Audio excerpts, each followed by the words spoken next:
Good morning, everyone. Welcome to another in the JBDC Virtual Biz Zone series.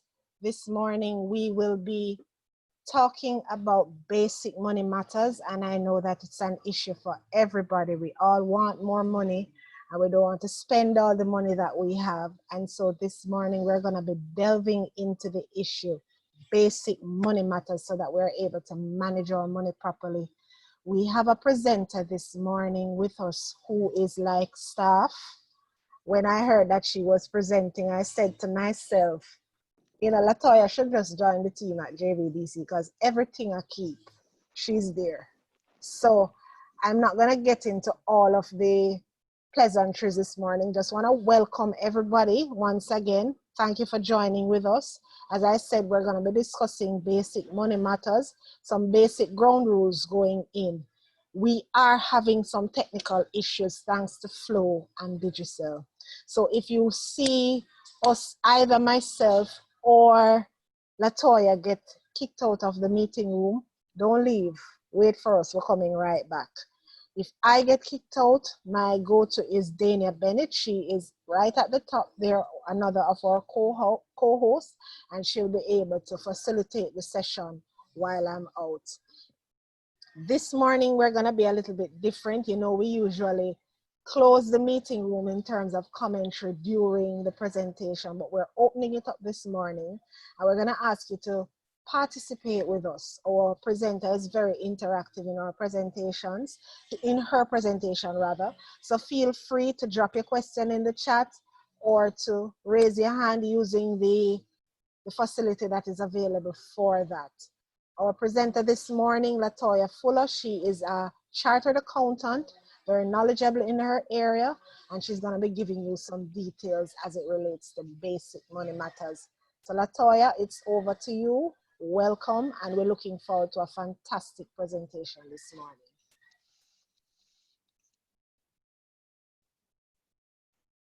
Unmute your mic, Latoya.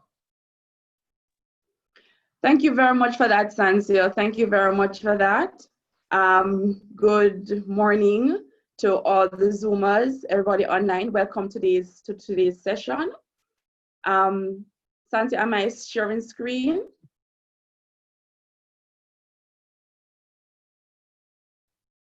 Yes, you can go ahead and start sharing your screen. Okay. And I'll tell you if I'm seeing it just to ensure that everybody else is seeing it.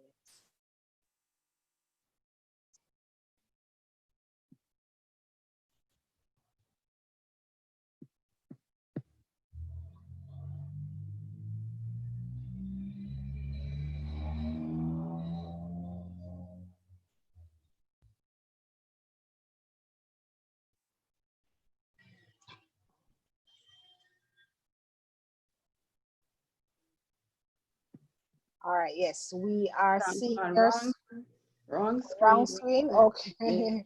Yes. Apologies for the lawnmower in the background. I'm working from home today.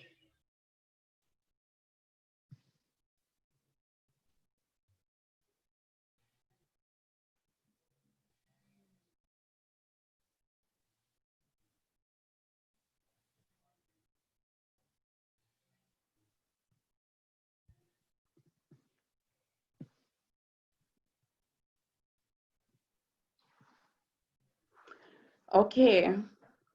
Yes, we're seeing it. You're seeing the screen now. Yeah. Okay, all right. So good morning, everyone again. It's designed to be an interactive session. So at any point in time, raise your hands with the questions and we can take it from there. All right, so today we're going to be discussing some basic money matters. You know, I want to start out with why entrepreneurship? Why did you decide to take the entrepreneur journey? And I want to hear from a few of you. We're going to discuss a little bit the financial journey, where you are in that journey, and what is the best way out of debt, and then how do I become an investor? So those are some of the things we're going to be looking at in today's presentation. So we're going to start off with why entrepreneurship? Why entrepreneurship? I mean, some of my favorite quotes, we sell the problem you solve and not the product. You know, sometimes we want, we have to position ourselves that way, that we're really solving a problem. So when we go out there as entrepreneurs, we are selling the problem we solve and not necessarily the product.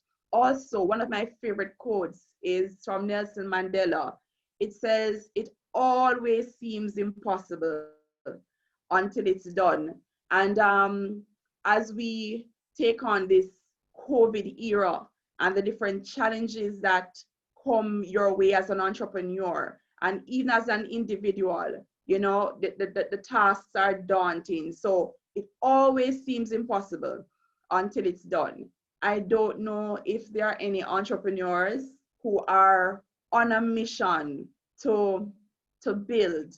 You're on a mission to build, and you want to build your empire, and you're going to be leaving a legacy behind, whether that's a legacy for your children, a legacy for your grandchildren, or a legacy that you're continuing from, from a thought or an idea that has been invested and planted in you from your parents. And the other thing is, some entrepreneurs, we go into it, it's not for the money, right? It's not about the money. You're in it for the freedom to live life on your own terms. So at this time, I'd like to hear from some of the persons in the room. I'd like for you to do a little exercise we're going to do together this morning. And you are going to start this exercise. You're going to start this exercise by saying, when it comes to money matters, what I find most difficult as an entrepreneur is. So I'm asking for some 3 or 4 persons to join me at this time and sharing with this is what we call a sentence completion. I say, when it comes to money matters, what I find most difficult as an entrepreneur is. So do we have anybody from the chat room? I'm not seeing the names, but if somebody could share their experience. Anybody raising their hand or putting in the chat?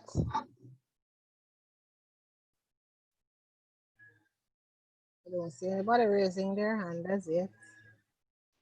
Maybe them shy. Oh man, we have to participate if we're going to all benefit together. Who are the persons in the room? I see that's Beth Campbell. Yeah, maybe you should just ask somebody, call a name and ask somebody to respond. All right, Olivia Sinclair. Let's start with Olivia. Olivia? I have to unmute her mic, so let me go ahead and do that. Where is she? Yes. Yes, Olivia, go ahead. Yeah. I'm not an entrepreneur. I'm actually a BDO with JBDC. Okay. But I think I'm gonna give you some of the things that my clients have said to me. Yeah. So some of the most difficult things that they struggle with, especially when it deals with money, I would probably say is cash flow. So managing cash coming in, cash going out, paying bills, receivables, those kinds of managing cash flow. All right, I see a hand, Latoya. Bev actually held up her hand, so I'm gonna unmute her and she. Okay, go ahead. Bev, I'm asking to unmute. Oh gosh, come again, Bev, come again. Again. Ah, very good. There we go. Go ahead, Bev. Good morning, everybody. Morning there. Thanks for this. My most difficult thing when it comes to money is actually collecting it from difficult clients. I am not very good at collecting my money, even though I've finished and persons owe. For me to follow through and collect, that's a challenge for me. And I've operated for the most part as a sole person so far, trying to make some change there. Okay, thank you very much for that, Bev. I see Ingrid.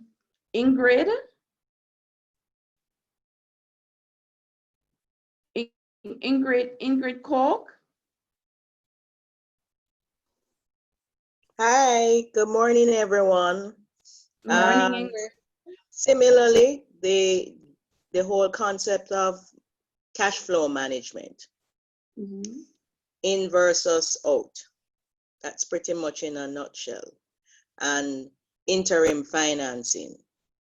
So that's it. Okay, all right. Thank you very much for that, Ingrid. I see, is that Marcel Dawkins? All right, I have to unmute, so let me find Marcel. Marcel, when you unmute, you can go ahead.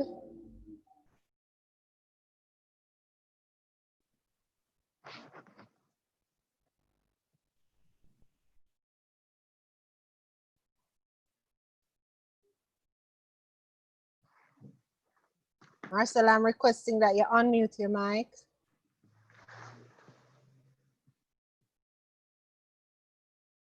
Not. Okay, go ahead, Marcel. Yes, go ahead. Hi, good morning. Good morning, Marcel. I think that was a glitch a while ago. My apologies. So Marcel, we are at the point where we're saying, when it comes to money matters, as an entrepreneur, what I find most difficult is, and we're asking you to share in your experience. Well, in terms of money matters, I find that doing your cash flow projections is very important. Sometimes it can be difficult to sit and just put together all of the information pertaining to all of your expenses over a year, over a period of a year, so you can properly plan, because most of the time some expenses come and hit you that you could have planned for, but you didn't. So I think that's one of the money matters that is very important. All right. Thank you very much for that. Thank you very much. I see Andre Samuels as well. Andre, I'm gonna unmute you. Apologies, everybody. My garbage truck decided to come just this minute while we're having this conversation. So just stay with me. All right, Andre, you can go ahead. Hi, good morning. Good morning, Andre. Yeah, I'm just joining, so I've not fully gotten on board with what has happened so far. I'm not too sure exactly what is it I'm supposed to be contributing at this point in time.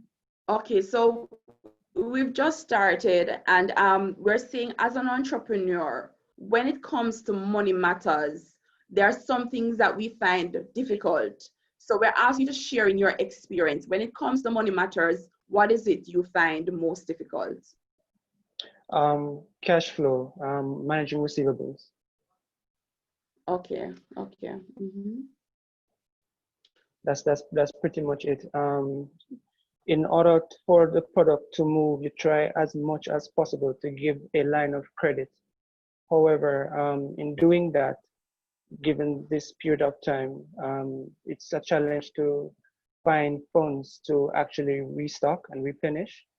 So yeah, managing cash flow is my major issue. Okay. All right. Thank you very much for that. All right. I think I'm just gonna get on to one other person. Is that Dina K. Stone? Dina K. Yes, I'm gonna unmute her. Dina K, I've asked to unmute her, so whenever you unmute yourself, you can go ahead and respond to the question.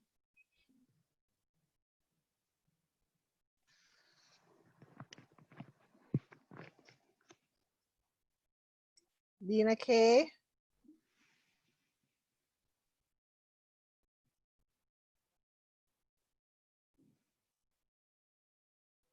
Dina K. Okay, there you go, Dina K. Go ahead with your question. Go ahead with your comment, rather. So what I find most difficult as an entrepreneur is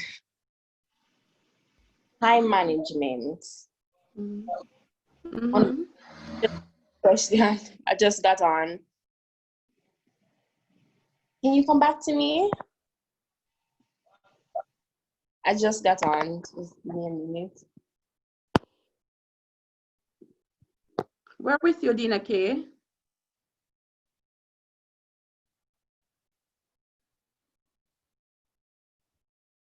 Oh, Dina K muted her mic again.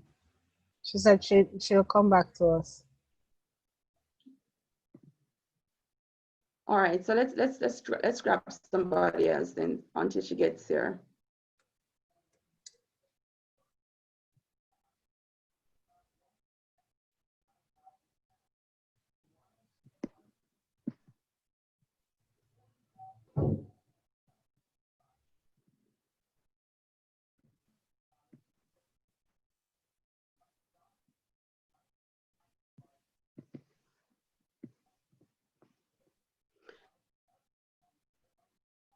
I think I saw a Tizra, because I think I saw a Tizra James. All right, hold on, let me. Yes.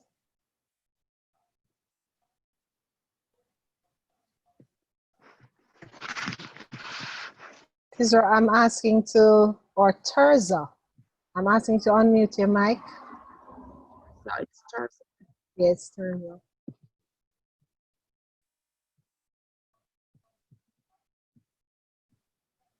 Oh, she doesn't have a mic. You can probably put your concern in the chat.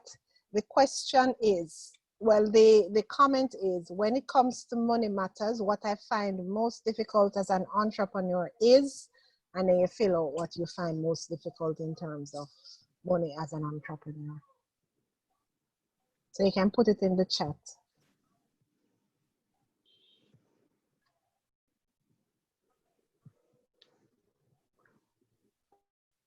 Did we try Ingrid already? Yeah, man, we did. Ingrid Coke. We did. Terza said balancing, giving credit, and expense. Those are her 3 go-tos.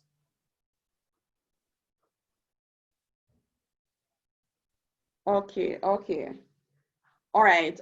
So we're going to get specific with some of these matters a little later down in the presentation, because we want to share among ourselves some best practices. Before right? you go on, Latoya, Lacine Matthews also shared in the chat. Mine is tracking my money and profit. Yeah. All right. So what I'm hearing from the guys is that there are issues with cash flow, issues with managing of receivables, and those seem to be the two main issues here at the time: cash flow management and tracking of receivables. All right, we want to get into more details a little later. All right, so thank you guys all for sharing. Thank you guys all for sharing in this little activity. All right. All right.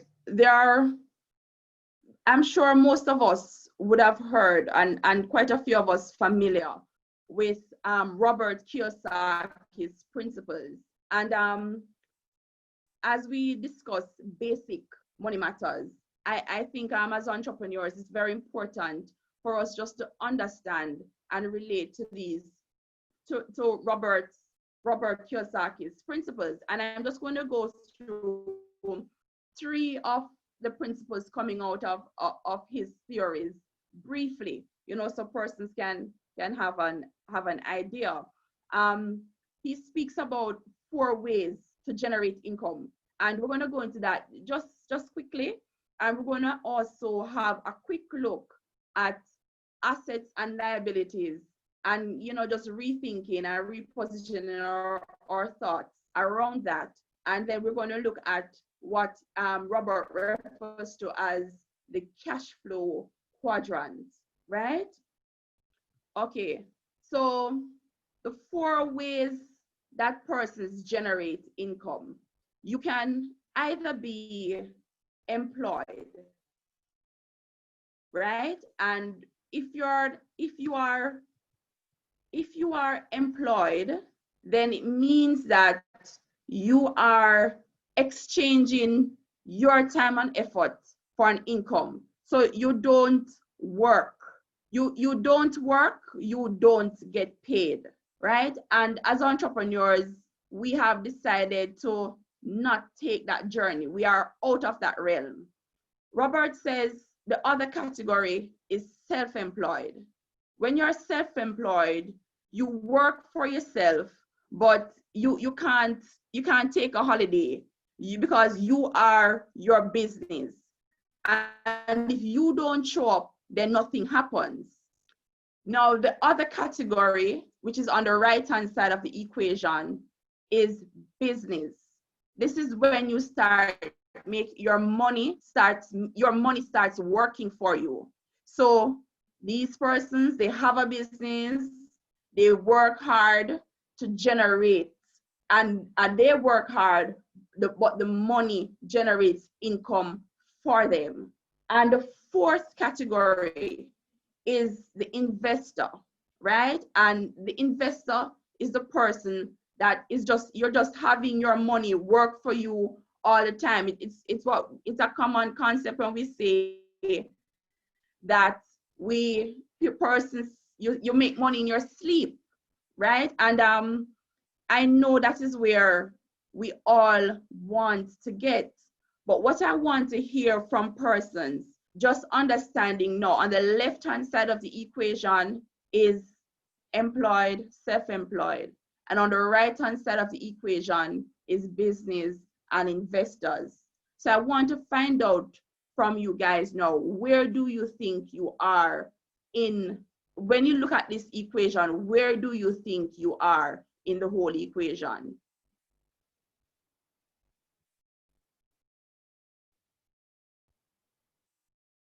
Let me hear from a couple persons. Andrea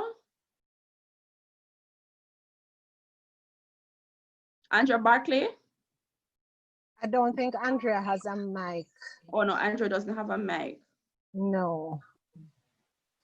All right, so let's go down the line. Kamisha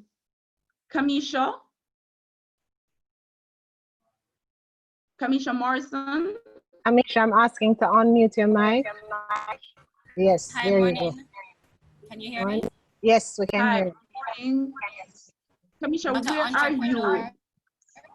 Oh, you're not an entrepreneur. I work with JBDC. Okay, so you're in the employed category. All right. Let's go. Is Dina K ready for us now? Or let me try if Dina K.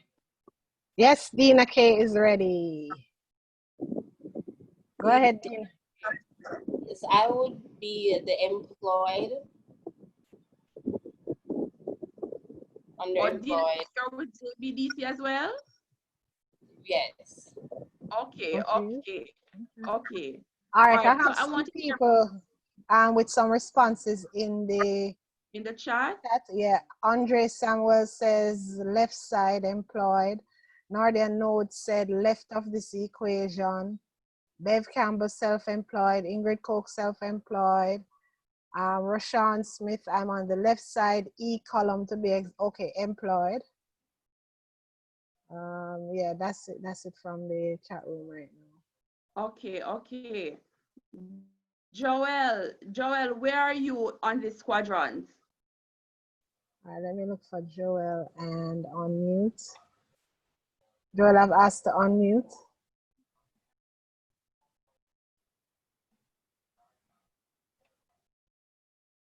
Joel?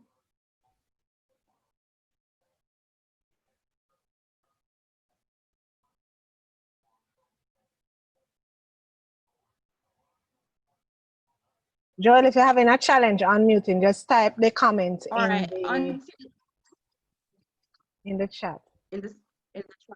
All right. So guys, so here we are. Here quite a number of persons saying that they are in the employed or self-employed category, right? And I can understand, but key to this principle is that if you're in the employed or self-employed category, the theory is that you can't make money because you're here working for money. So instead of being on the passive side where money is working for you.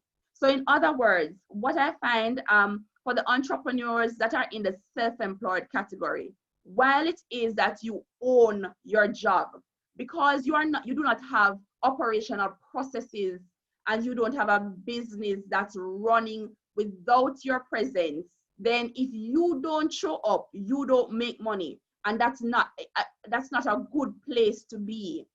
Where you want to be is a place where money is working for you. So for a lot of persons, I remember we're talking about basic money matters here. So if you're talking about how do I make money? How do I attain financial freedom?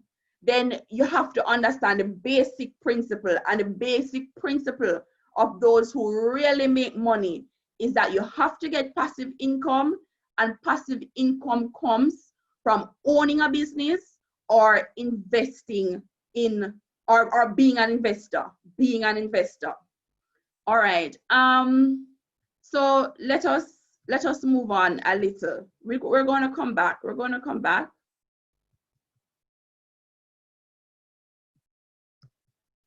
All right. So one of the things I like about Robert, which is the reason why when we're discussing basic money matters, he challenges what I consider to be the general principle of assets and liabilities, right? There's a principle in Jamaica where you hear a lot of mortgage companies or real estate persons say the biggest assets you'll ever own is your home. And as a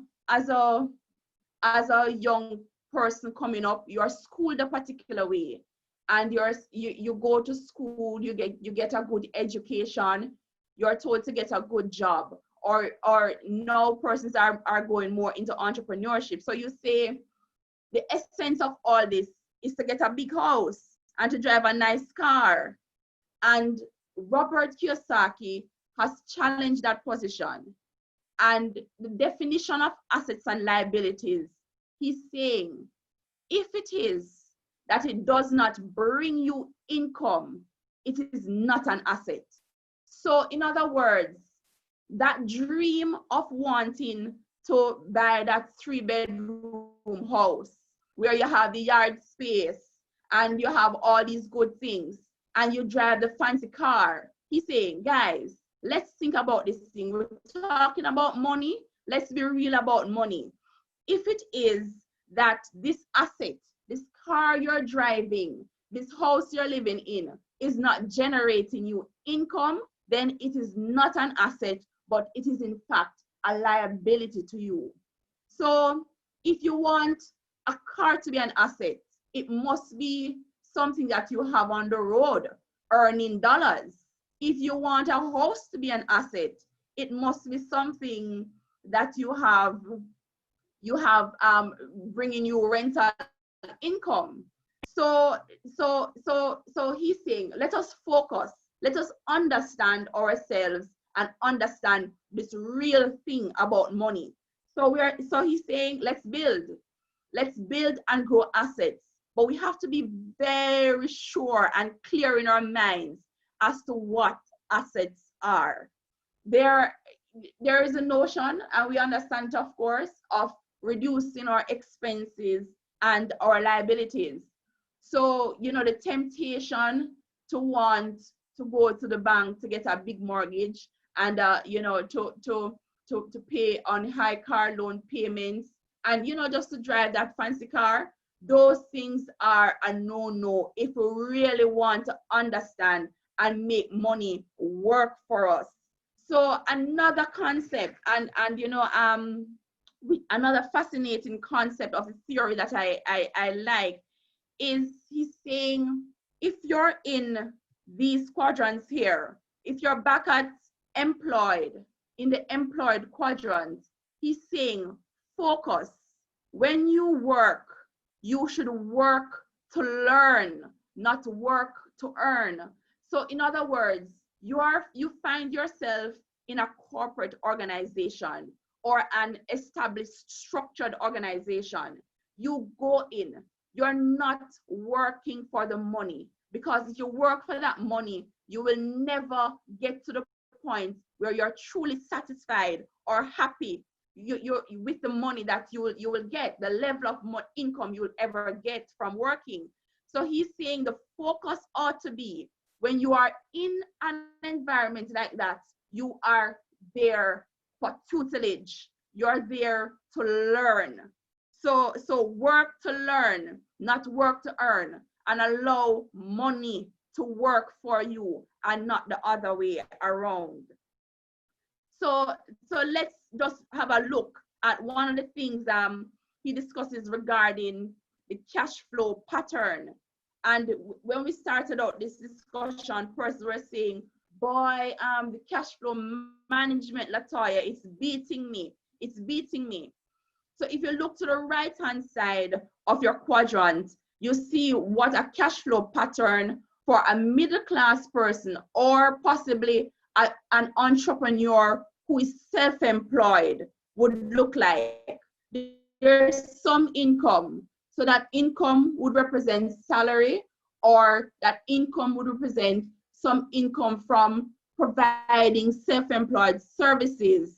And then you have a host of expenses, your taxes, your mortgage payments, right?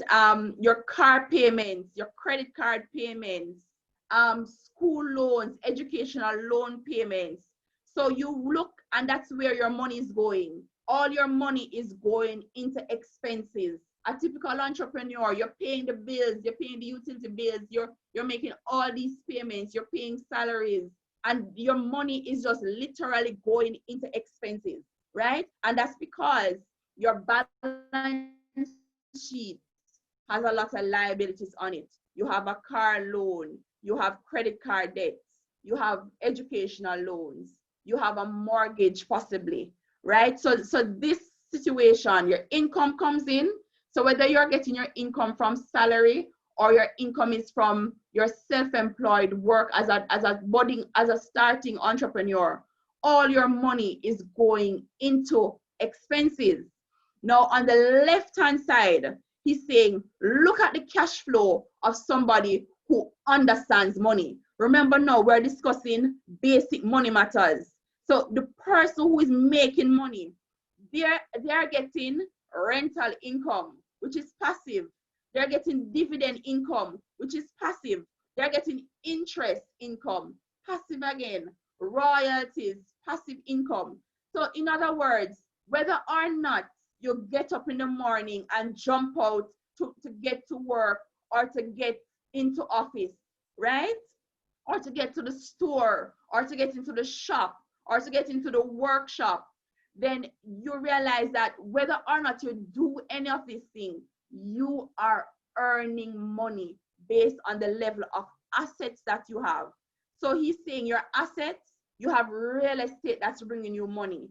You have stocks that's bringing you money. You have bonds that's bringing you money. You have intellectual property that's bringing you money. And of course, you will have liabilities, because sometimes you need liabilities in order to really get the assets. But in essence, your balance sheet is loaded with assets, because these assets now are all items that are earning you money. So now you're in a realm where you're getting passive income. All right, so it's some of this may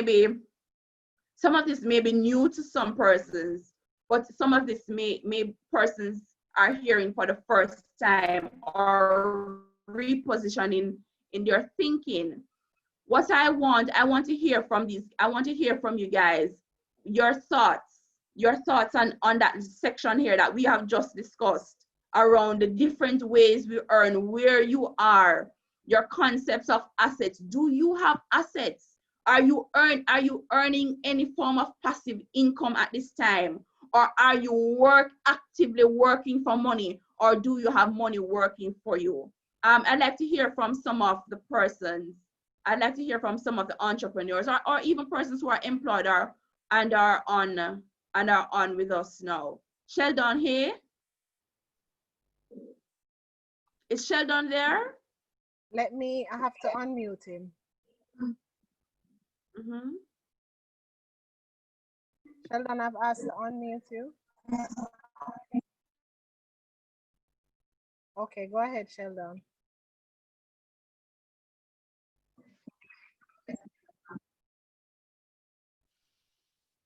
Your mic is open, Sheldon.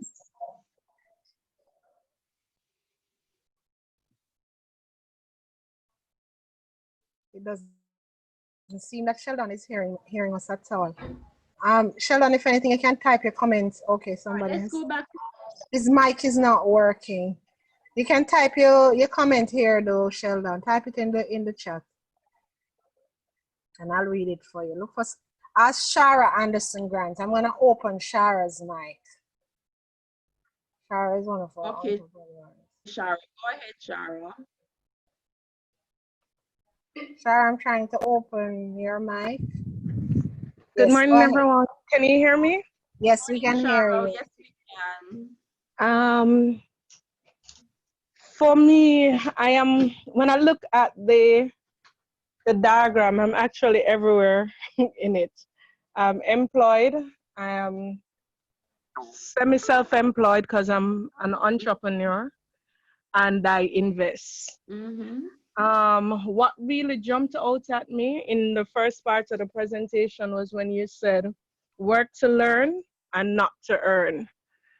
Because I think sometimes when we're working, we really look at the money aspect of it and we lose the lessons. Mm-hmm.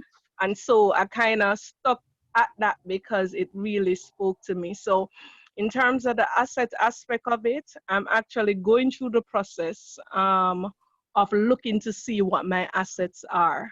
Because you're right, sometimes we overlook what our assets are because we're not able to identify it. Yes, thank you very much for that.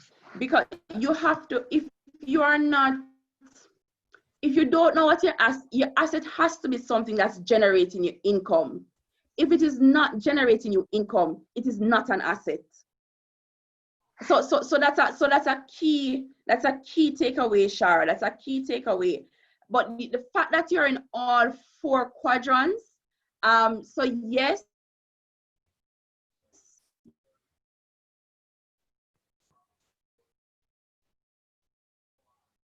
you're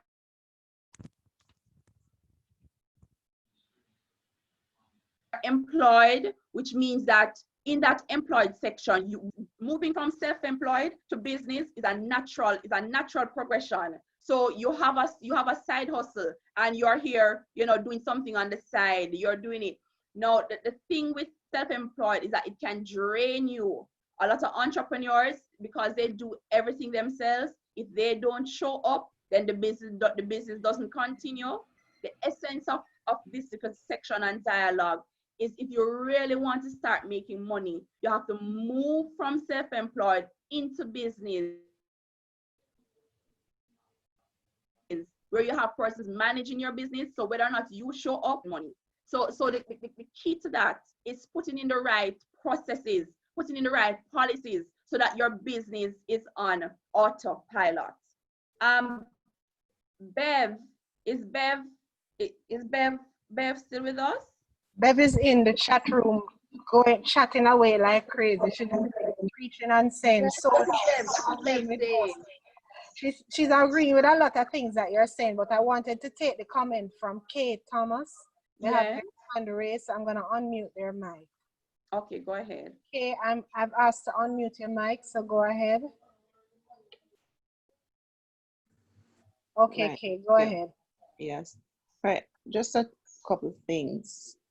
The mindset that we have, especially in Jamaica, is, things that appeal to the eye. So, and we have this thing in our mind that success is when you have, as Latoya had mentioned, the car, the house, and although we don't see the debt that is behind it, but that is what we have grown up to see as quote unquote success. So a part of this changing is like will require some kind of mindset change and paradigm shift in terms of educating the public or from even school.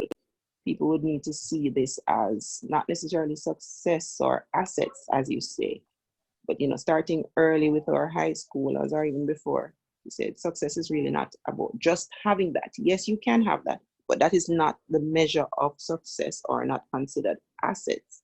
And then my second point, for an entrepreneur, we always hear that an entrepreneur doesn't start to see real growth and profits sometimes 4 or 5 years in to the entrepreneurial project.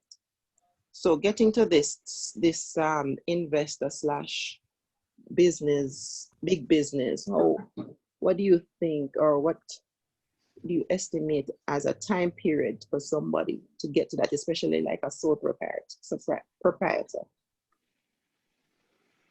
All right, beautiful points, Kay, beautiful points, beautiful question. With regard to the second question, we're going to get into it a little bit more, the business and investor question, a little closer to the end, right? But your points around we have been trained in our minds and schooled that success represents big house, big car, and which is why I like Robert, because he's challenging us to think. And that thought process is, how do we want to live? Which is why when I started the question, I asked the question, why entrepreneurship? Why entrepreneurship? We're going to, as an entrepreneur, to build a business because of a specific purpose. So we're saying there it requires sacrifice in the early years for that goal that you're going after in the latter years. But those are very good questions. It requires a mind shift change. It requires a repositioning. It requires a paradigm shift for you to understand that, look here, when you're talking about basic money matters, if you really want to be on top of this money, you have to make certain changes. Beautiful. Thank you very much for that, Kay. Any other comments? Any other question? Yes, there are comments in the chat room. Ingrid Coke says, I too have some investments in stocks. However, the returns are not where it allows me to play golf, as described in the shown model.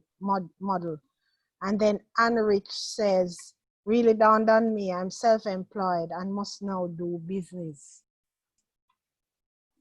Exactly. Lassine says, I have some stocks, but I still need to understand the market better. This way I can invest more. Yes. So those are the 3 comments for now. Yeah, and stocks are good investments to have. If you're following the stock market, then you know which stocks you really want to get into. And stocks, in 2 ways you get a benefit, because I think it was Ingrid who was saying, but boy, I have some stocks, but I can't retire, I can't start playing golf just yet. So Ingrid, I say to you 2 things. If your stock portfolio is increasing, it's once you have good shares, then the value of the stocks also appreciate. So in other words, if you started out with 100,000 shares, within a 5-year, 10-year period, you're looking at $1 million. It depends on the stocks and depends on the stocks you have in your portfolio. So stocks are definitely for the long term. So there are some stocks in Jamaica that they appreciate, and it's the capital value that you're after. But then there are some stocks that are dividend paying. So you can look forward to that dividend check every quarter. Once that company is up and running, and our financial institutions and some of our blue chip stocks are those companies that you can guarantee, you can put your money on pot. So once you invest in those stocks, then you're going to be getting a dividend income. But I'm going to challenge that position as well a little later, because I want you as entrepreneurs to start thinking of a new way of investing. So we're going to get there, but very nice, guys. Thank you very much for those comments. And I think we are on the same page. Let me get some in for Bev Campbell. She says, why does it take some of us so long to realize these facts? I've been self-employed for a while, also have a little investment, but not earning enough from that. And Bev, I would say to you, having done 7 years of high school, you do 3 to 4 years of university, you do another 3 to 4 years of professional training, right? And when you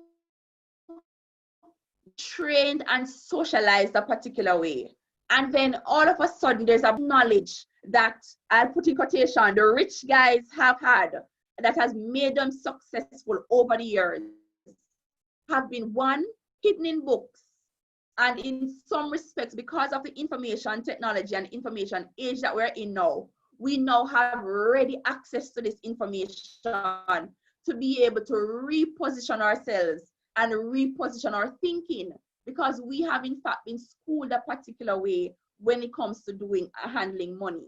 But we'll get there, because once you have the mindset, once you have the entrepreneurship mindset and you have the win-win at your fingertips, then you will get there. You will get there. Marcel says, as an entrepreneur, it's hard or difficult to pay someone to manage the business. All right. You heard that, Latoya? Yes, I heard that. I heard that. And what it is, you have to choose. You have to choose. Am I going to continue to be a self-employed entrepreneur? Meaning, if I am offering professional services, right? Or I am running any type of entrepreneurship that depends solely on me, the individual. If I don't turn up and open the keys of the business place, that business place don't get open. If I don't show up and make a presentation, that I don't get paid, you are going to find yourself in a position where you are going to become drained. As an individual, you are going to be drained. As an entrepreneur who is self-employed, you are going to be drained. If any eventualities reach you, then you're out of cash, just like that. If you don't have somebody managing your business for you with the right you see, you have to allow the person to manage the business so that you can go and work on the business while they work in the business. If we don't make that transition, we will never move from self-employed into business. And remember now, if we're not on the right-hand side of the quadrant, if we're not earning passive income, we are not earning at all. We're not ready for the money thing yet. In other words, if we always continue to work for money and something happens to us as an individual, as an entrepreneur, then there's no money to be had.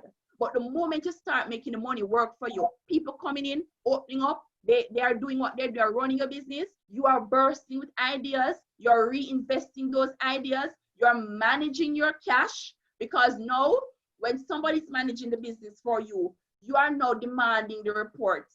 I get my weekly reports. So now in order to produce those weekly reports, somebody has to be keen in those journal entries on a daily basis.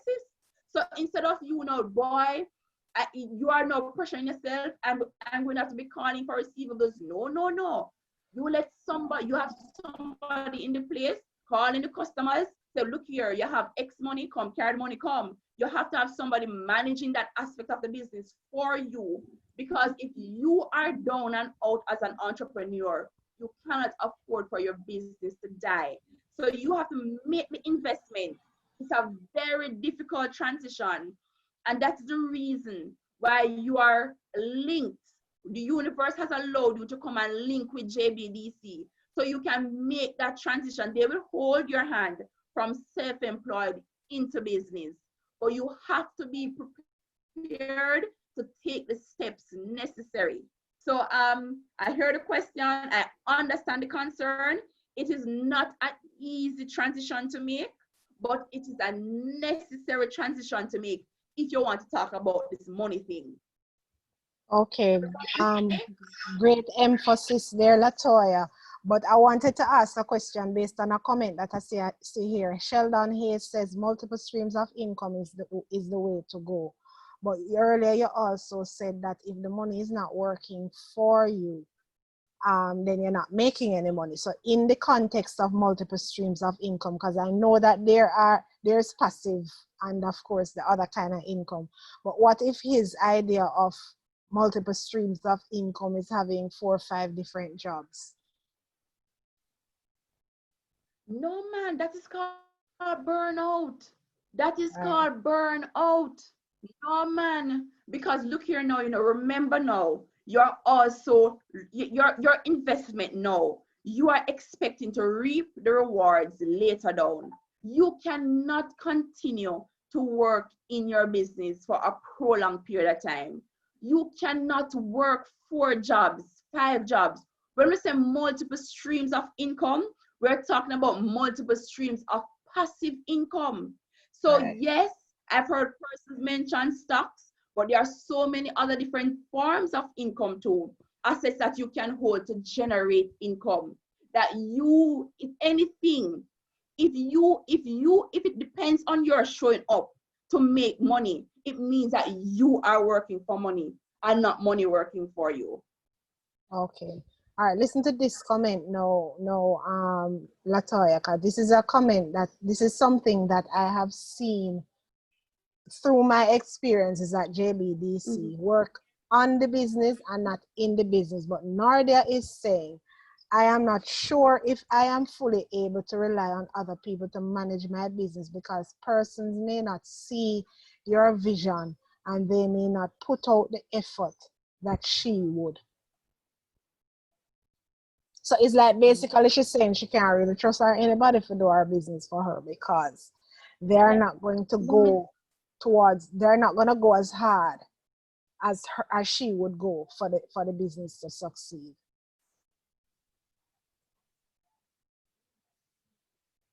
You understand what she's saying, and it's a con for your business. You have a passion for solving the problem that you originally saw, right? However, you have to transition because remember now, some of us, you have to transition from being an employee mindset into a leader, right? And when I say leader, you now have a team of persons. It's when you are the entrepreneur, when you are the boss, you choose your team of persons to work with you. So you come now, you know you need an accountant, you know you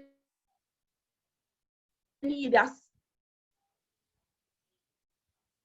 sales rep, you know you need an IT best person for your team. But the choice as an entrepreneur, the choice is yours to make, right? So you have to see somebody, you have to see something in that individual that sparks a fire.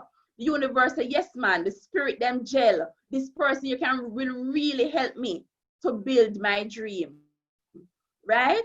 And in so doing, you have to find a way to partner with the person to reward them as well, so that persons don't feel like they are building your dream at the expense of building theirs. Yes?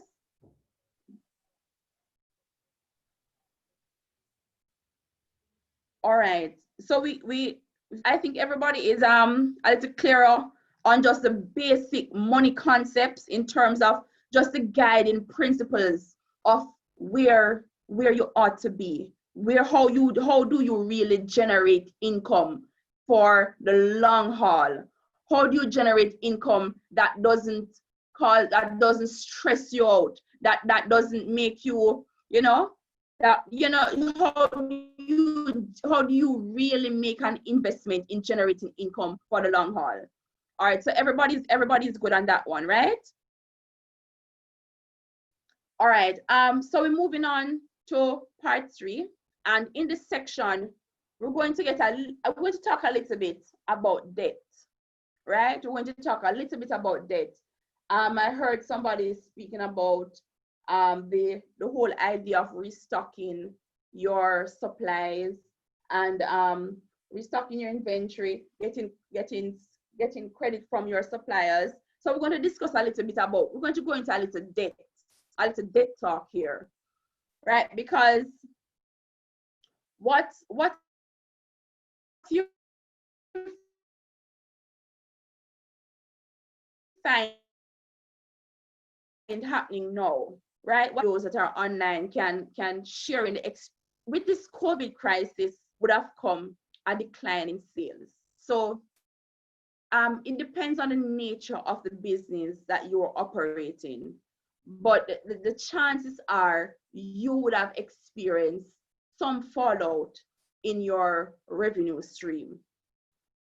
Similarly, you would have experienced some higher than usual expenses, right? COVID came with a lot of restrictions, a lot of new requirements, a lot of adjustments. You now have to talk about going online, working from home. So, if you never have internet before, then you have to consider a more robust Wi-Fi system. You have to consider a more robust laptop. The whole sanitization requirements for the office space. The hand sanitizers. The desk spacing requirement. So it has come with some higher than usual expenses, and as a natural course, there seems to be now an increase in your debt. So your liabilities have increased. So let's look at how you would have adjusted to a decline in sales.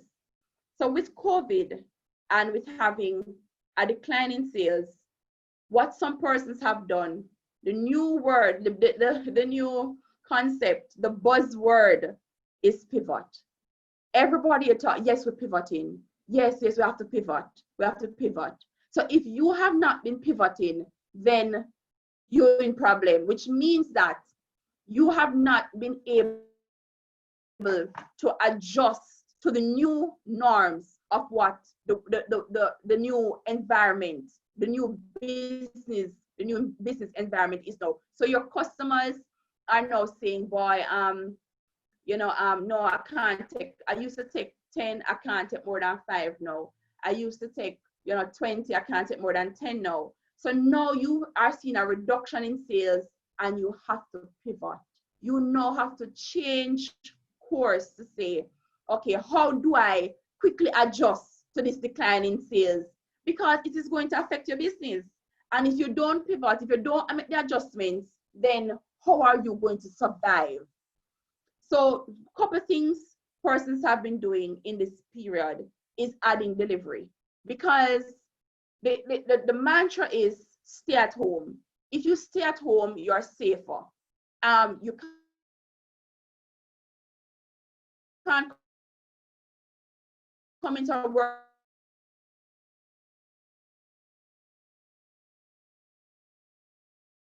environment, so everybody knows persons are at home.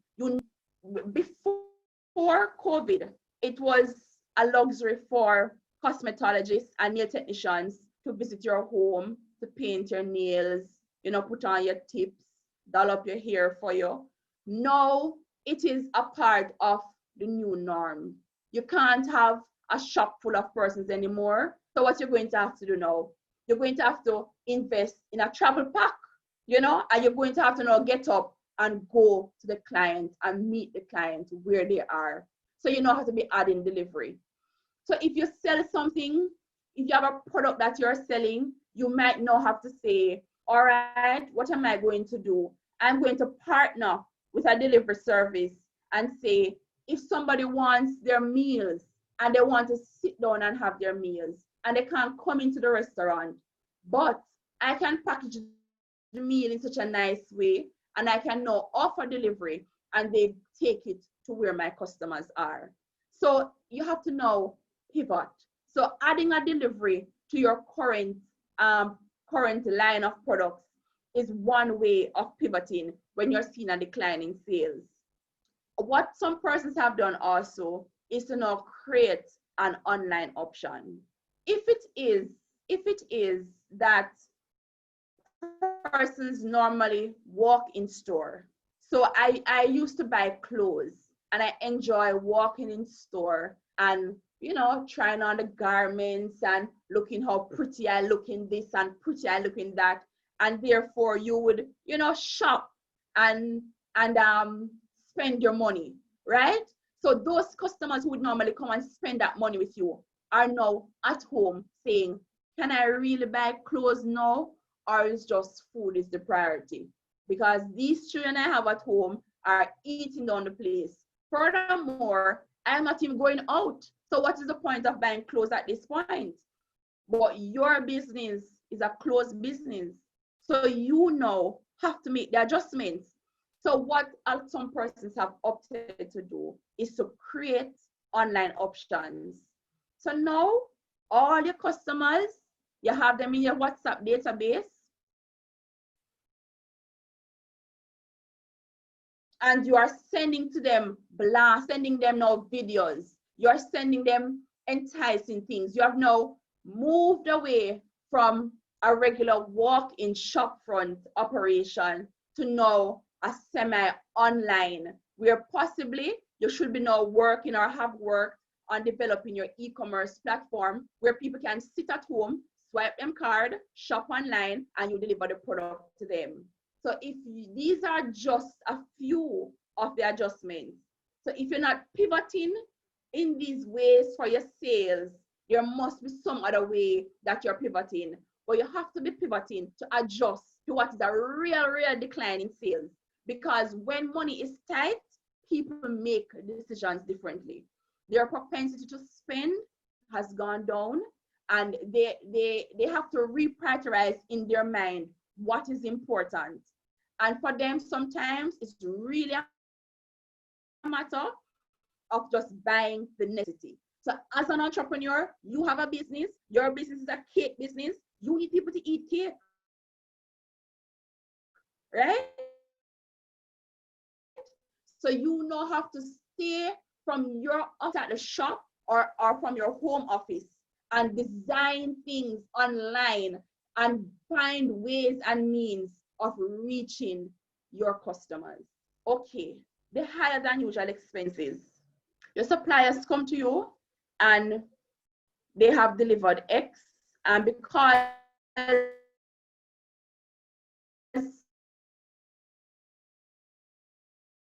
of the COVID restrictions not coming out of China, and all of a sudden the price of things gone up. So what used to cost you $10 is now costing you $15. You have to learn the art of negotiating with your suppliers. You have to now say to your suppliers, look here, you and I are in partnership. You need me, I need you. One of the things COVID has taught us is how much we need each other, how much we rely on each other. And so you have to start negotiating with the supplier because they want your business, they want you to remain as a customer. And believe you me, you want them to continue to come with the supply so that you can continue effectively running your business. So you have to start talking more favorable terms with them. Give me an extra 15 days on this one. The sales them gone down. I have seen, I go into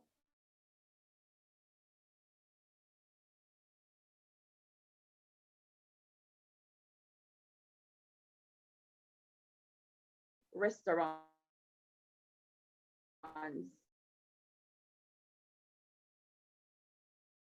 and a tradition, what that's offering anymore, because it is so expensive. And I said to myself, these guys are not negotiating with their suppliers, because I don't know if you guys go to the markets and realize the price of produce has gone up. So essentially, you have to have that negotiation with your suppliers to make sure that you have a consistent supply of the goods that you need in order to let your business continue. You have to communicate with your creditors. Some of the banks have been generous.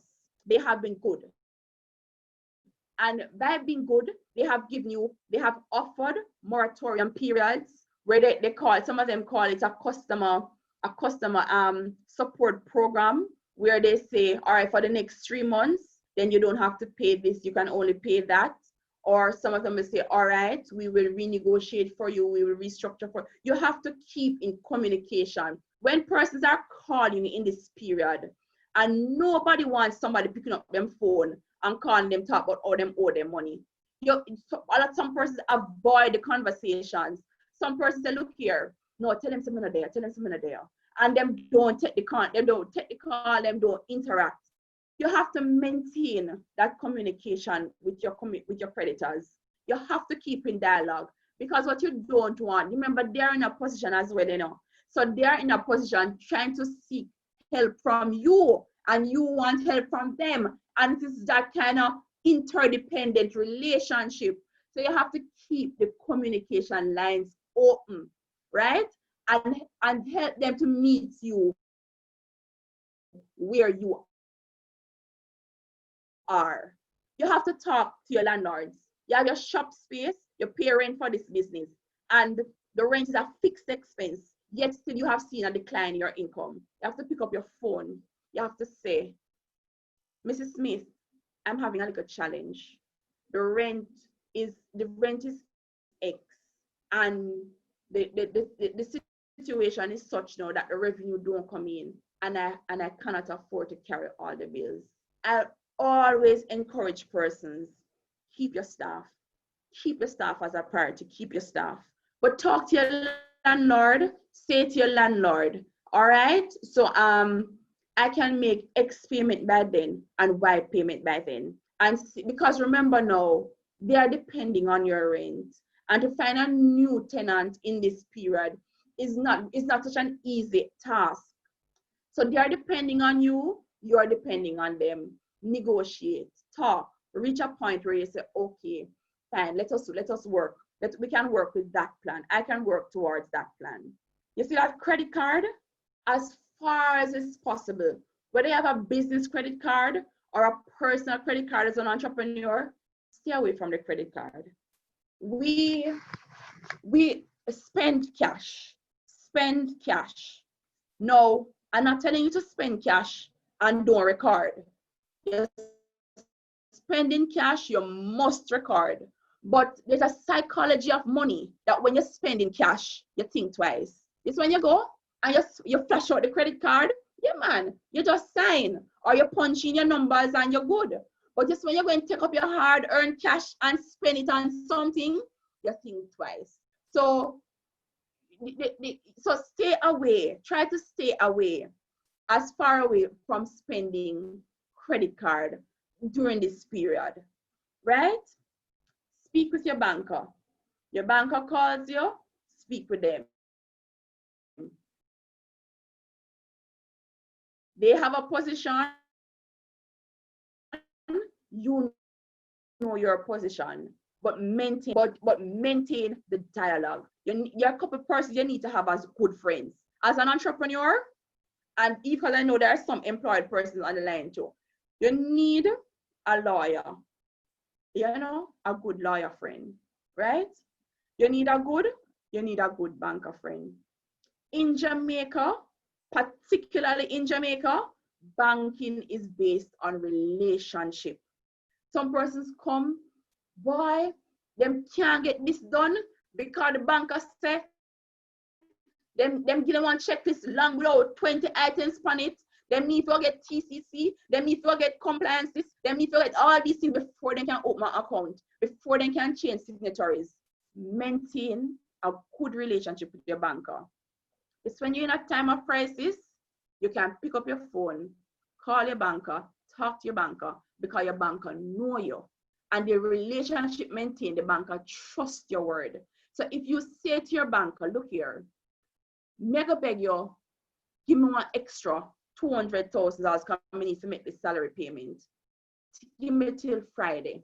And they are within their authority can authorize that temporary credit facility for you. They will do it. But they will do it if we have that relationship, right? If we have that relationship. But if we don't have that relationship and you come to the bank and say, we need $1 million, and you don't even have the record to support the $1 million, no matter fees you're going to get, you're going to end up frustrating yourself. You're going to end up frustrating yourself. So maintain that relationship, your lawyer, your banker, and your accountant, right? So if you don't have today, when you finish, find a lawyer friend, trusted lawyer friend, reputable, somebody with good integrity.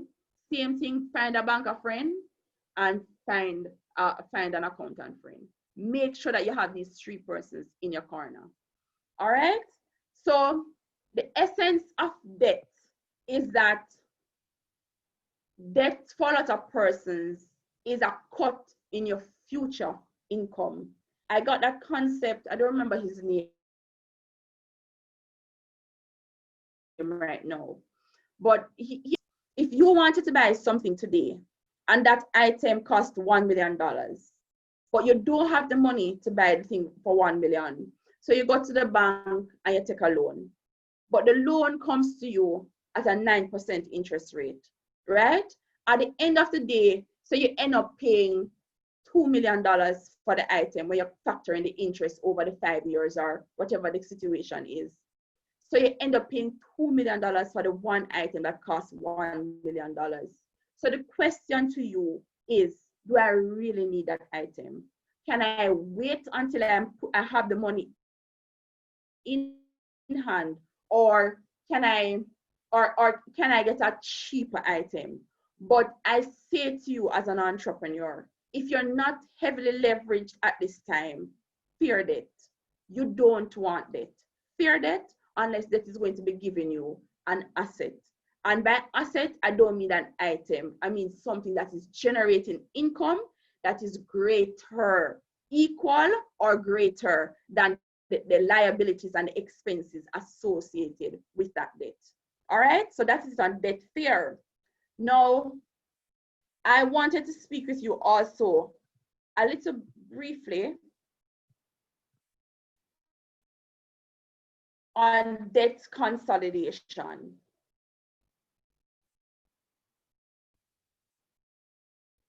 All right, so here we are, and I assume persons understand what we mean when we talk about debt consolidation, right? When we speak about debt consolidation, we're talking about, oh my Lord, I have all these 10 loans, 10 people calling me.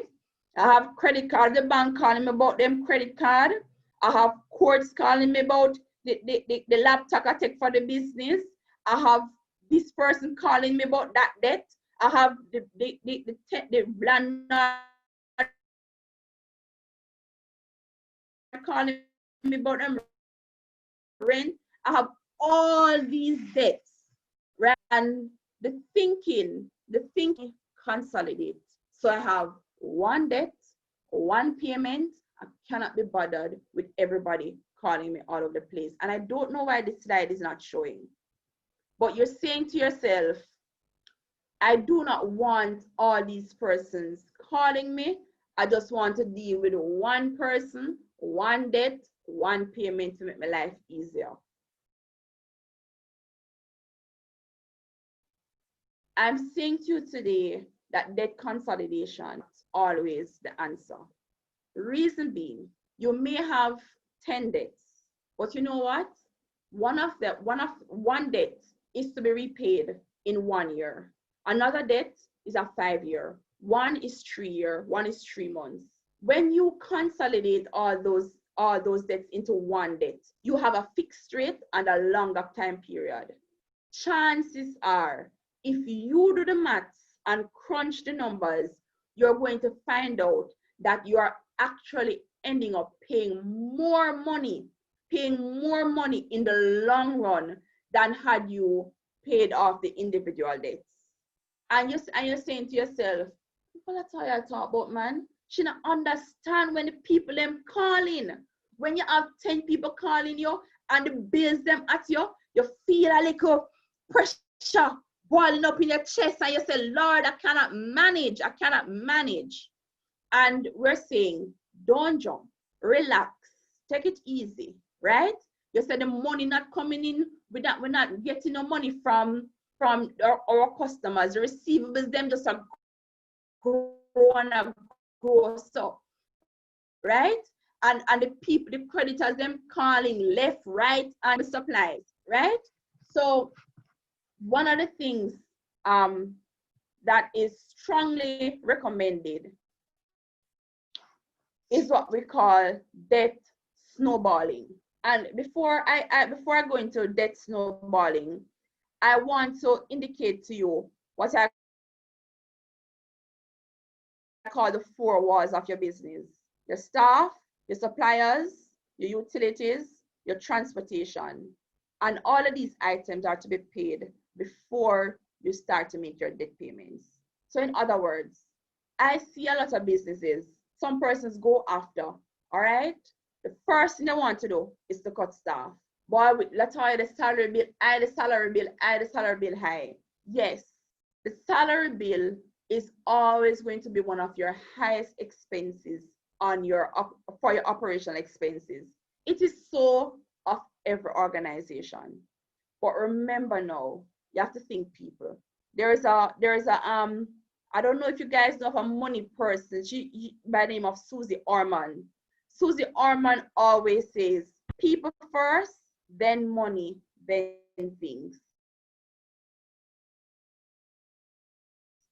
You see, if during this COVID and describing that kind of relationship with your staff, and you continue to pay them and make sure that they can feed their family and feed their children, you're going to kind of create a kind of loyalty that because you can have 1 or 2 ungrateful ones, you know, but for the most part, persons are going to remember that when staff, you couldn't find the money for do nothing else, you found the money to retain your staff.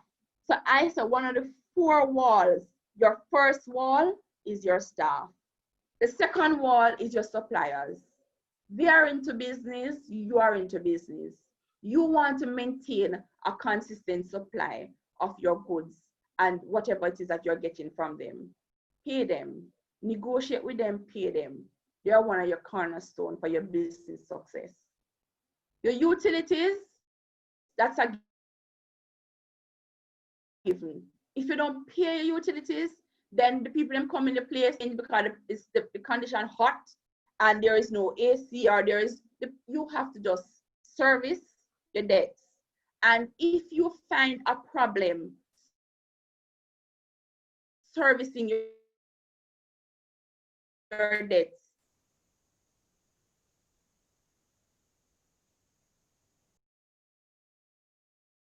take up yourself. You're an entrepreneur. So look here, you see this 101 arrangement with me to see how we can get this 100,000 paid off while I stay current and while the current stay current. All right, transportation. You can't move without transportation. You can't get your goods to, you remember we said add-on delivery as a response to the COVID thing? You can't move unless you have transportation. So these are the cornerstones.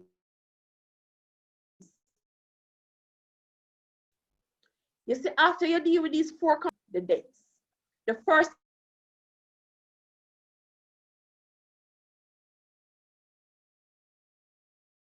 thing I want you to do is make a list of all that you owe. If you have a nice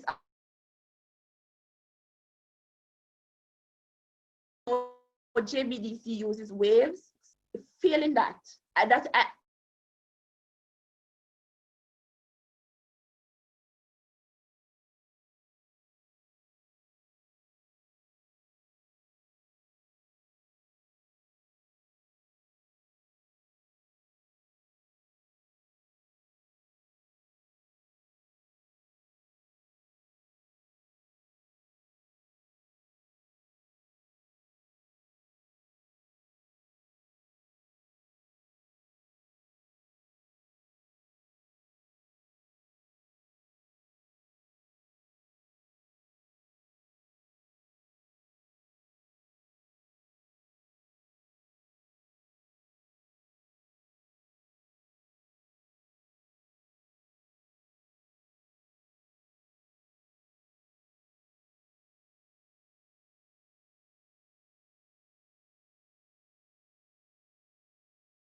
Latoya, your mic is muted.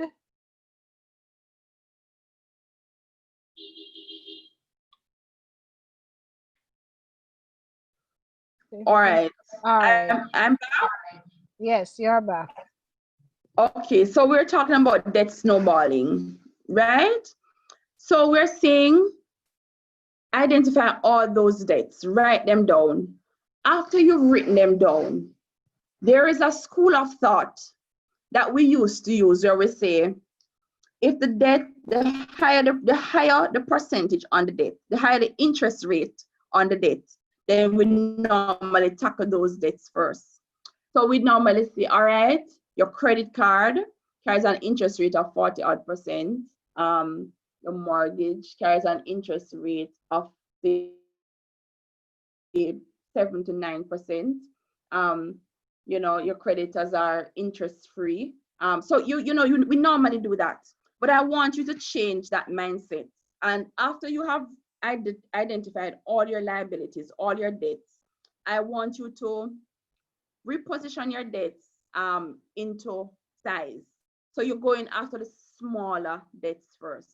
So you make your debts, you throw them in your Excel spreadsheet, if that's what you have, you sort it by size. And what we're going to do is over a period of time, typically anywhere between 18 and 24 months, or sometimes it takes longer depending on the situation you're in, we're going to be taking off the smaller debts first. So if you owe John Brown $30,000 and you owe NCB $1 million, when this month end comes, we're going to pay John Brown in $30,000 and tick him off one debt down. Come next month, or come next period, or come the period, suppose we can pay out 3 or 4 of them. We knock off the smaller debts first. And with the larger debts, what we do is maintain a minimum payment. So in other words, minimum. If the minimum payment is $50,000 on the NCB loan, that is what we're going after. Anytime you come by extra money, that extra money must go into paying off a debt. And that is what we refer to when we talk about debt snowballing. We're paying down the debts by the smaller ones first, and the larger ones, we're paying the minimum. I also want you to consider stop using debt. Once again, emphasis, spend the cash. If you don't have the cash to spend, don't spend, right? Emphasize again, we need to track every dollar we spend, because right now we're in a situation, we want to get out of the situation, we need to know where our money is going. In fact, we don't want to be led by our money. We need to lead our money. We need to tell our money where to go. We're going to tell the money, you're going to pay off these 3 small debts this month. Back, those paid off. You're going to do this, and you are going to tell your money what to do. Your money is not going to be guiding you. You go, you spend your stuff, swipe card here, do this, that, no, right? And I want you to start thinking financial freedom. There's another idea out there. I don't know how many of you believe and understand, the whole notion of the universe and the spirit of God, and just knowing that when you start thinking a particular way, the universe starts responding to you. So there's a saying that says, you get what you negotiate with the universe. So I want you to start thinking and putting in your mind financial freedom, right? Financial freedom. I want you to start thinking, I'm going to be debt free. I'm going to be an investor. I'm going to have all this money, passive income coming at me. My business will be growing. My business will be successful with me not working in it, but on it. And you start thinking those thoughts, putting that energy in the universe and allowing the universe to respond accordingly. All right. Before we get into the role play, do we have any questions, any comments?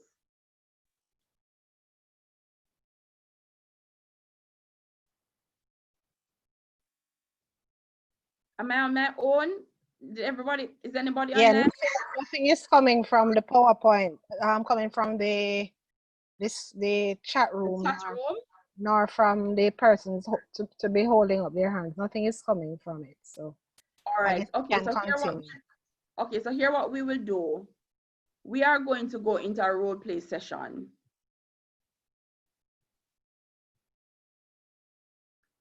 All right. Hold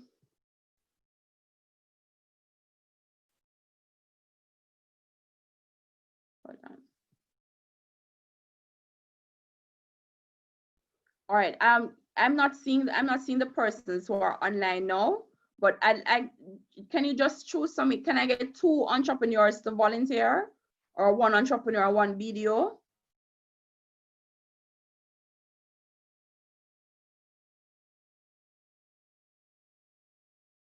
All right, maybe I can just choose 2 persons for you. I'm not seeing the names right now.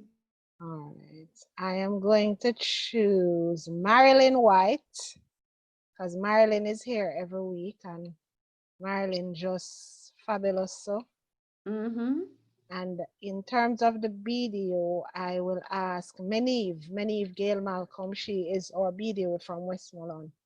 So, ladies, I've asked. Oh, Meneve don't have a mic. Marilyn, I'm asking to unmute you. So when you get the request, please unmute yourself. And I'm gonna ask, let me see. Oh gosh, so many of our videos don't have any mics. Olivia, I'm gonna ask Olivia. So Olivia, I'm asking you.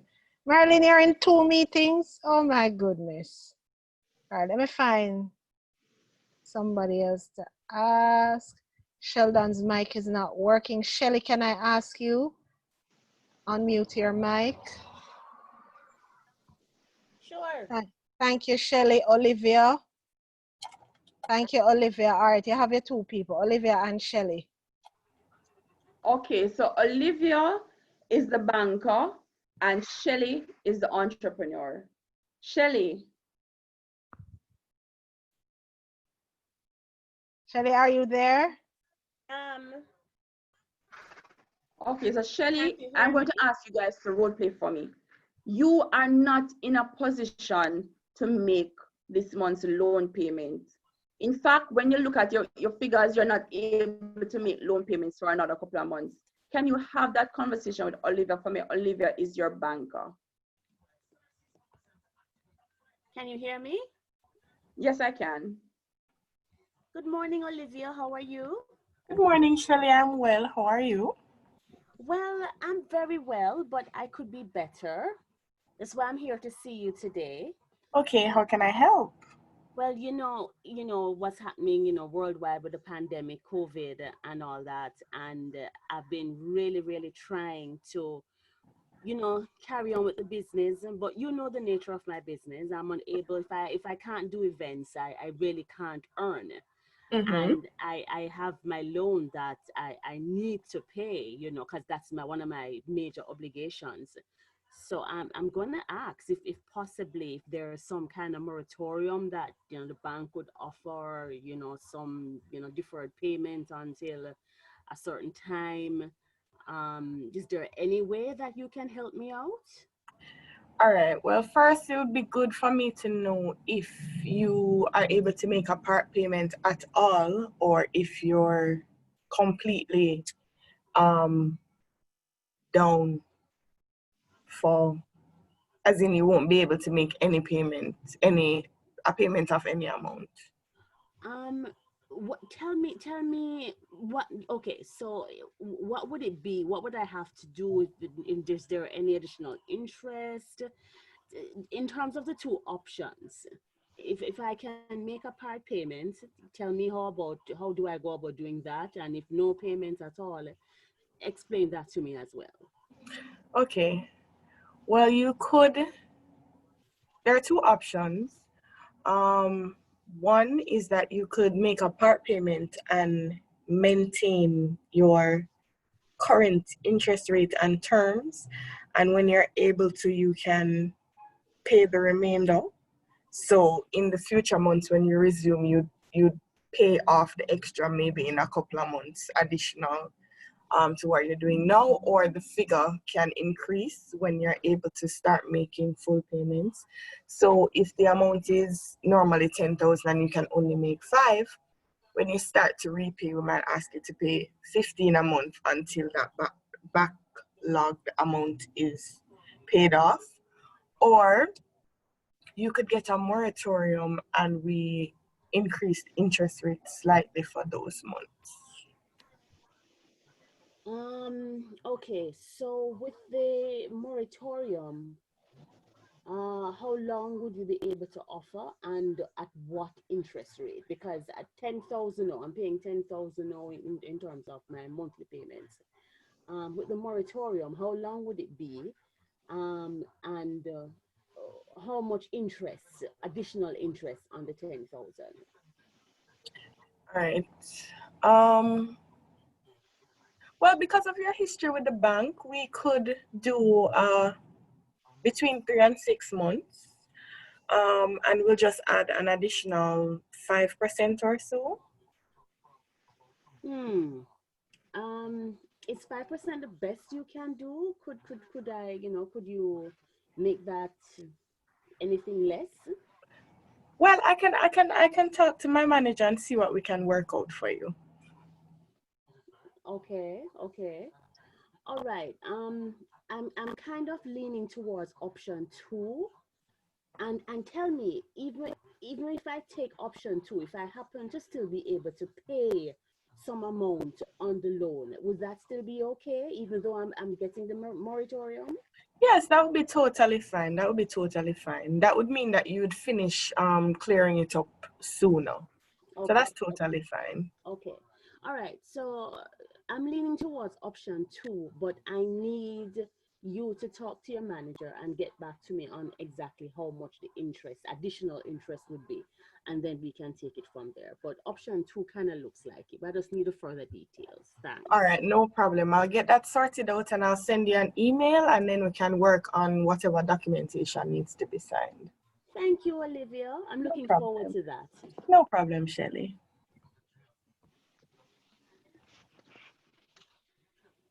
All right, thank you guys so very much for that. That was a lovely exchange, very lovely. And yeah, and let me tell you some of the things that jump out even in that conversation. Now, you see, Olivia is saying to her, I have to look. Olivia said, based on your history with the bank, we can see what we can do for you. Now, you see why your relationship is important, because that's what the banker is going to say. The banker is going to bank on the history of the relationship with you. Now, that banker is your best friend, because guess what's going to happen now? Almost always, because of the restructuring that has taken place in a lot of the banks, they have to refer up the matter to somebody else. So in other words, they now have to sell you to somebody else. So here is Olivia. She knows Shelley. Shelley has a good relationship, but Shelley is in a position. Shelley's in a funny position. She needs some help. Because of the good relationship between both of them, Olivia is now going to say, all right, Shelley, I'm going to talk to my manager on your behalf. So when Olivia goes to speak to her manager, Shelley has to put Olivia in the best possible position, because she is her representative to the bank.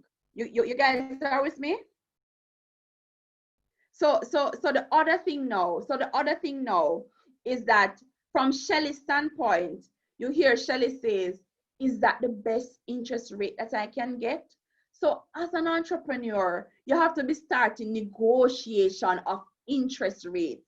In other words, you are in control of your money, of your future, and of your future financial freedom. So you have to make that decision. You can't allow the bank to dictate everything to you, or your creditors to dictate everything to you. You have to empower yourself as a debtor.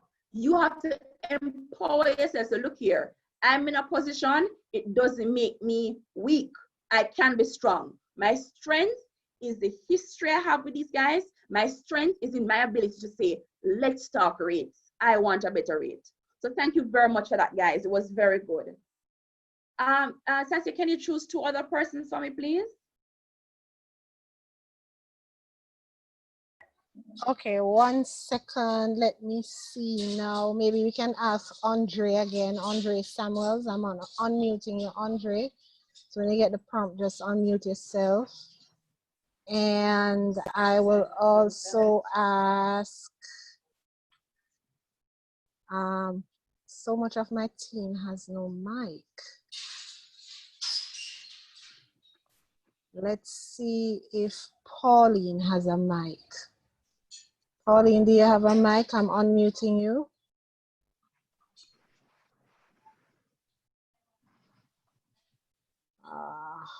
Yes, Pauline is here. Pauline, can you Yes, hear? Sensei. Fabulous. And let me see. Good afternoon or good morning, everyone. Good morning. Andre, you're there? Hi, good morning again.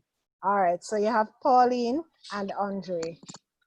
Okay, so Andre, you are the entrepreneur and you are in desperate need of some money to make that weekly payroll.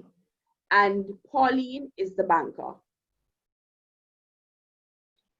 Hi, Pauline. Good morning. How are you doing? Good morning, Andre, and how are you today? How is business?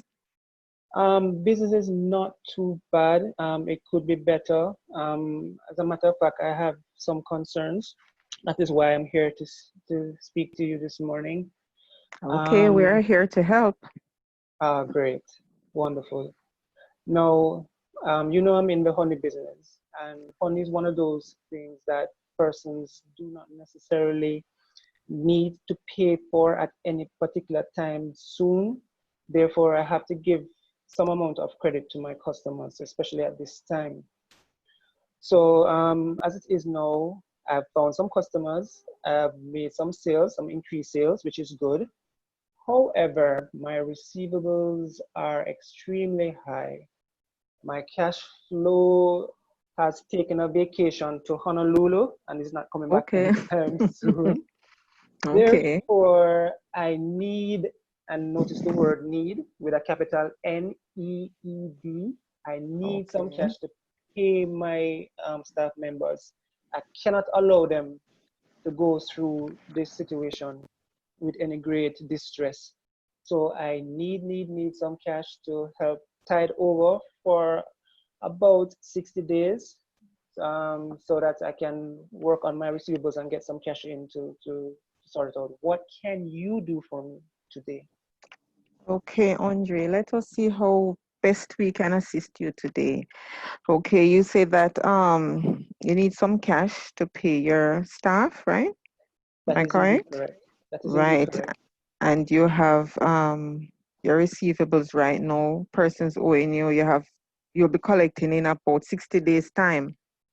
Yes, I foresee that in 60 days time, I should be on firmer footing. Okay, and how sure are you about that? What's the guarantee for that 60 days? Based on my database and the customers I normally deal with, they normally pay within a specific time period. So based on analysis, it's around that time that they will normally find some cash to settle off with. Okay, so you have a good history with them in that based upon you doing business with them over a period of time, you can guarantee that when they speak and say 60 days, it means the 60 days. Yeah, man, it's a high probability that they will indeed Okay, pay. all right. Just want to make sure. All right. For 60 days, all right. If we should lend you that cash Yes. for 60 days and we can give you 60 days, we can say because of the whole economy now, we could have given you 60 days in terms before you start paying interest. But because of what is happening now, we can, and what our managers have been saying, we can give you 60 days interest free. Oh, great. Okay, before we go into that, you didn't give me an idea of how much money you needed or what would be good to help tie you over. All right. I'm looking at around $250,000. Okay. All right. Based upon what I'm looking at, you have been with us for the past 10 years, Yeah. right? And your history is fair to find, pretty good based upon what I'm looking at right now. And Right. with 250, right? And I notice you have 2 credit cards with us, business Yes, credit cards, yes, I right? do. Right. Both Jamaican and US currency, and they are quite up to date with. I'm noticing that you don't have any late payments, which is good. So Yeah, your credit seems I try. good, right? Okay. Although you still have a loan with us, but that is also being paid good too. So that's a plus for you. You have 2 pluses there. All right. So what we can do, we can top up that loan. We can give you, or what is best, I think, we can give you an additional loan for that period. So we can give you the loan for 120 days, right? $250,000 for 120 days for the first 30 days because of your history, and we can give you that interest free. So for the other 2 months, we have to give you at a rate of 10%. How that sounds? Is that the best that you can do? All right. All right. I know you were going to say that, Andre. All right. So we'll give you for 8, right? Because of your history, we'll give you for 8. Because remember, you're getting the first month interest free, right? Because of your history with us. So we'll give you at 8%, and it will be for 120 days. Although you said by 60 days. Yeah. Right. So if everything goes well, do I need to provide any collateral for that funds? no, you won't need any collateral for this fund because it's such a short time. Okay. Right. Because it's basically 4 months, right? 4 months. It's a short loan. It's one of our short loans or one of our micro loans, which we lend to our small business entrepreneurs. Okay. Right. So it is very short. That's why the interest rate is at 8, between 8 and 10. So if you start, so if everything goes through, okay, you would have, because we're speaking online now, I'll set up an appointment for you tomorrow morning at 8:30, first thing, as we open, right? So you come in with your ID, your TRN, and we already have your business documents here on file. So you will just come in and we will discuss further the other fine points and have your signing off on this, and you will be able to get it within 48 hours. If I'm unable to pay off at the required time, can I access more funds and use the receivables as collateral? Repeat for me, please. If I'm unable to pay off at within the required 120 time, right, and I need to access more funds, can I use the receivables, my account receivables as collateral? Yes, you can. Great. Because you seem very sure of that 60 days, and I still give you extra time great. because of your history with us. Splendid. So I guess I'll see you tomorrow morning, 8:30? Certainly, Mr. Samuels, 8:30 tomorrow morning. Thank you very much. All right. And do keep safe for the rest of the day. Same to you. Okay. Okay, bye. Bye. All right. Excellent. Excellent, excellent, excellent. Look here, I tell you, you guys are savvy on this thing. There are some things. It's a common thread. Small business persons always complain. We go to the bank, we can't get the money to borrow. We go to the bank, we can't get the money to borrow. We can't get no money to borrow. Them say we don't have no collateral, we don't have no cash flow. The common thread between the two bankers a while ago, once you have a history and a relationship, you have a foot in the door. Once you have history and a relationship, you have a foot in the door. There are some things though that I want to point out, and I really enjoyed the conversation. There are some things I want to point out. As an entrepreneur or even an individual, when you're going to the bank to approach the bank, never ever seem desperate. In other words, you want money, you cannot make the bank know that, boy, I need this money. The banker is going to see that as a wrong signal, a signal of desperation. So you don't want to go, boy, me need, no way. Humor, yes. I love the humor. The Honolulu story, you have an introduction of humor. So everybody's laughing. You're building a nice rapport. But don't go to the bank and put yourself out and in a desperate position. You're sending the wrong signal. Another instance where we're sending the wrong signal. If we go to the bank with a proposal and say we want X by X by X, we cannot say to them, then if it don't come true, we can draw back on another thing. No, because right there, so you're sending a signal to the banker that, look here, you know, say him now come true in another 120 days. Him now come true, you know, him now come true. So you're sending the wrong signal. When you go to the bank, be clear, your power you're going to make the repayment. So in other words, you call Pauline. Pauline, I need a short-term facility of about $250,000. I am going to repay you in 60 days, and I would appreciate an interest rate of anywhere between 7 and 8%. You cannot say to the bank, is that the best you can do? The bank always wants the highest interest rate. They are in the business of banking your money. They want the highest interest rate. You have to make a proposal and have the conversation. Because remember now, you know, once you're having a discussion with a banker or a creditor, it is a negotiation. This is what I am putting on the table. Can you meet me here? I want $250,000 for 60 days at an interest rate of 7% without facility. Can I get that? Purpose, I need it to make a quick start payment.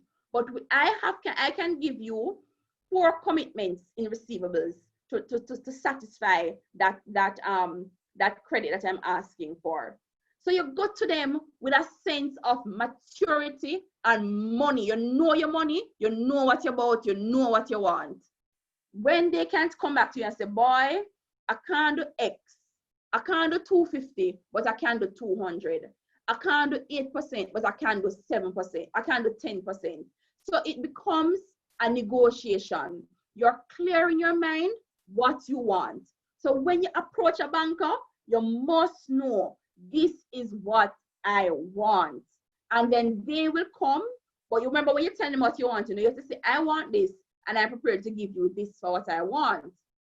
And then they will come and say to you, okay, you can get A, B, or C. But crucial to that conversation is the history and the relationship that will get you through the door. But I think that was an excellent conversation. Thank you guys very much for that. Cynthia, can I get 2 other persons, please?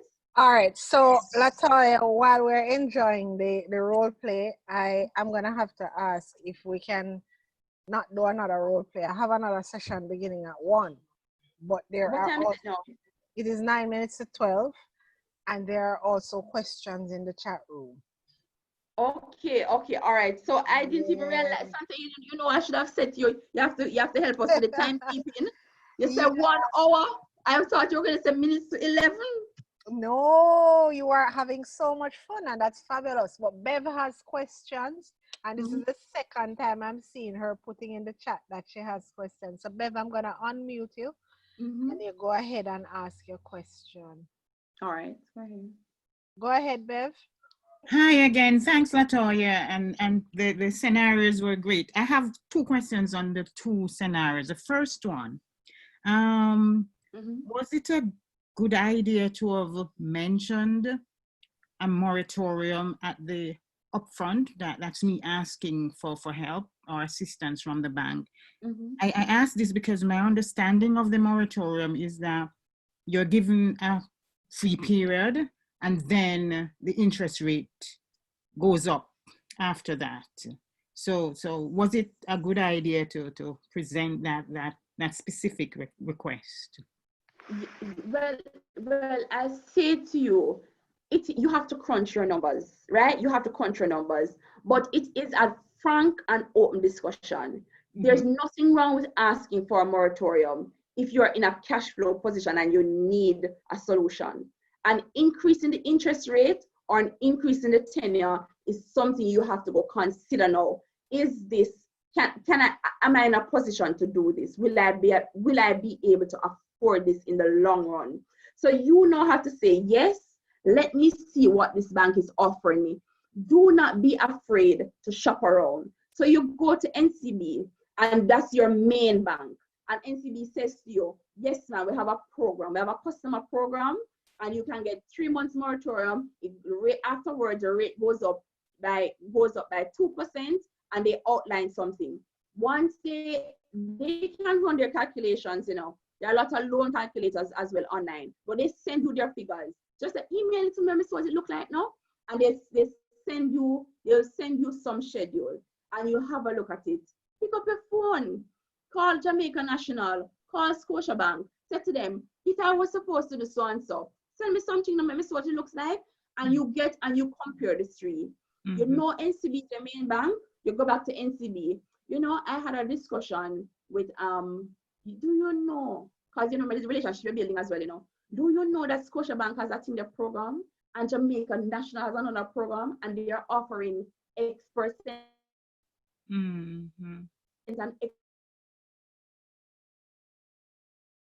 Okay. Is me or is them? X%, and the banker said, yes, I never know about that. Asking exactly, say again, you have to ask for exactly what you want. Nothing wrong with that. Okay, thank you, thanks. All right, the second question now for scenario 2, which I think was also good. I learned quite a bit, or new perspectives. I understand we try not to use our credit cards, and I'm good with that. I'm fine with that advice. But in this case, when Andre or the client was in such a good position, loans are in order, and he had some other things. So he was in a very good position. Why a loan again instead of using my credit card? Depending on I know the interest rate for credit card is pretty high as well. But a question. Remember now, you know, we are trying to get out of debt, right? Yeah, so one thing we don't want to do is spend on the credit card. That is the first thing we don't want to do. And then the second thing we want to do is to erase the small debts as much as we can, as quickly as we can. So we have to find a way to get the money out of the business so that the money from the business can sustain itself. Great. You understand? We were just going for a temporary overdraft as a working capital support, meaning we're going to be repaying it. So it's not a long-term facility. It was just something to stop a gap, right? But the essence is we know where that money is coming from to repay that short-term facility. You understand? But if we do not want to get into more debt, what we want to do is to eliminate debt. It's going to take time, and we're going to smaller ones first and then the larger ones after. Thanks. Go ahead. No, thanks. You helped. Okay, beautiful. I hope I help others. Yes, your experience always helps. So don't be afraid. Always share your experience because it always helps. Cynthia, do we have any other questions? All right, no more questions, but lots of comments. Great job from Terza. Thanks, team JBDC and Latoya. Really informative. So true, more debt leads to more debt. You've been so helpful. Thanks, Latoya. Thanks, Latoya, for sharing. Appreciate it. Useful tips and info. Excellent and enlightening presentation. Great session. And I concur with all of it. It was really a wonderful session, Latoya. Wish I knew that You guys are 3 welcome. quarters There of, is one thing I know. go ahead. All right, seems she got frozen once again, but I wanted to say that a lot of the information that Latoya provided this morning, I bet you wish that you knew a lot of them before now. Particularly as it relates to credit card. We know that credit card interest is very high, but it's also one of those things that can get you in debt and keep you there. So in her absence, because it seems her Wi-Fi went, we want to thank Latoya for sharing with us. Oh, you're back. Okay, so I was about to wrap up. Yes. Yes, let me throw to you so that you can give us any final advice that you have. There's just the one thing I want to say to the entrepreneurs, Sansia. Build your business. The aim is to get your business on the stock exchange. It may be that you have to partner with other persons. You may have to take a smaller cut in your business, but the moment your business is listed on the stock exchange, you're really into the money. So have that view in mind. So from an investor standpoint, you want persons to be buying your shares. You want persons to be your business being listed on the stock exchange is the ultimate goal. So that I think is it for me. I thank you guys for participating. I really appreciate the exchange. I hope the information was helpful and useful. So Sansia, back over to you. All right, thank you so much, Latoya, for having come and share with us this morning. As I was sharing before you came back on, there's a lot of information that you provided this morning that I wish I had before. I mean, I know that the credit card can be like a noose around some of our necks, whether we're in business or not. But it's important for us to get that information, to get the refresher that we need.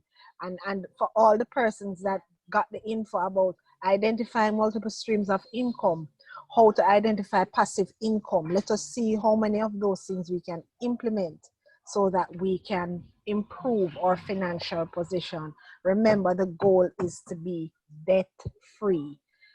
Latoya called it financial freedom. So that is what we're aiming for. Again, we want to thank you, Latoya, for sharing with us this morning. And I also want to thank everyone for having checked in with us and for staying with us for the 2 hours as well. We so appreciate your support and we thank you for participating. Thank you, Bev.